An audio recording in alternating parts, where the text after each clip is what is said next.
Bismillah, Assalamualaikum warahmatullahi wabarakatuh.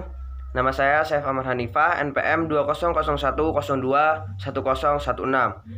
Jadi di sini saya akan berpresentasi mengenai hakikat HAM dalam konsep Islam, kemudian hakikat HAM dalam konsep Barat, kemudian konsep HAM di Indonesia, kemudian macam-macam HAM. HAM menurut pandangan Islam, prinsip fundamental dari suatu keadilan adalah adanya pengakuan bahwa semua manusia itu memiliki martabat yang sama. Di samping itu, semua manusia memiliki hak-hak yang diperolehnya, selain kewajiban-kewajiban yang mesti dilaksanakan sebagai sebuah konsekuensi hidup. Kemudian, HAM menurut pandangan Barat. HAM menurut pandangan Barat semata-mata bersifat antroposentris, artinya segala sesuatu berpusat kepada kepentingan dan kebebasan manusia. Dengan demikian, manusia sangat dipentingkan. Kemudian, konsep HAM di Indonesia. Hak asasi manusia adalah seperangkat hak yang melekat pada hakikat dan keberadaan manusia sebagai makhluk Tuhan yang Maha Esa dan merupakan anugerahnya wajib dihormati, dijunjung tinggi dan dilindungi oleh negara, hukum, pemerintah, dan setiap orang demi kehormatan serta perlindungan harkat dan martabat manusia. Oleh karena itu, Deklarasi Universal Hak Asasi Manusia atau DUHAM menunjukkan nilai normatifnya hak asasi manusia sebagai hak yang fundamental. Macam-macam HAM. Yang pertama adalah hak asasi pribadi atau personal. Contohnya, hak kebebasan untuk bergerak, berpergian, dan berpindah-pindah tempat. Hak kebebasan mengeluarkan atau menyatakan pendapat. Hak kebebasan memilih dan aktif di organisasi atau perkumpulan.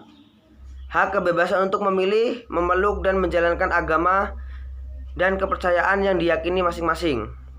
Kemudian yang kedua, macam-macam hak ialah hak asasi politik, politisal. Contohnya, hak untuk memilih dan dipilih dalam suatu pemilihan. Hak ikut serta dalam kegiatan pemerintahan, hak membuat dan mendirikan parpol atau partai politik dan organisasi politik lainnya, hak untuk membuat dan mengajukan suatu usulan petisi. Kemudian macam-macam hak yang ketiga adalah hak asasi hukum, legal equality right.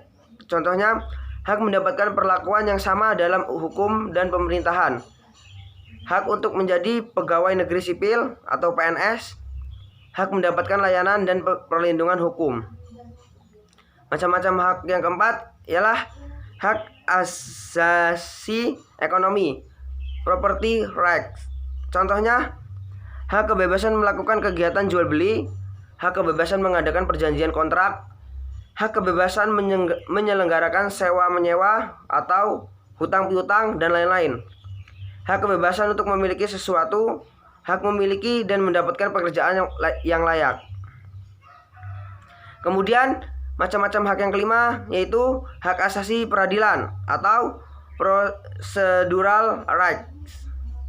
Contohnya, hak mendapatkan pembelaan hukum di pengadilan, hak persamaan atas perlakuan penggeledahan, penangkapan, penahanan, dan penyelidikan di mata hukum.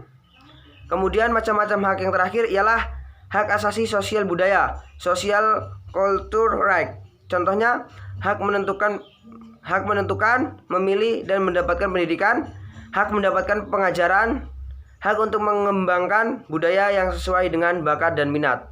Mungkin hanya itu yang bisa saya sampaikan. Kurang dan lebihnya saya mohon maaf. Akhirul kalam. Wassalamualaikum warahmatullahi wabarakatuh.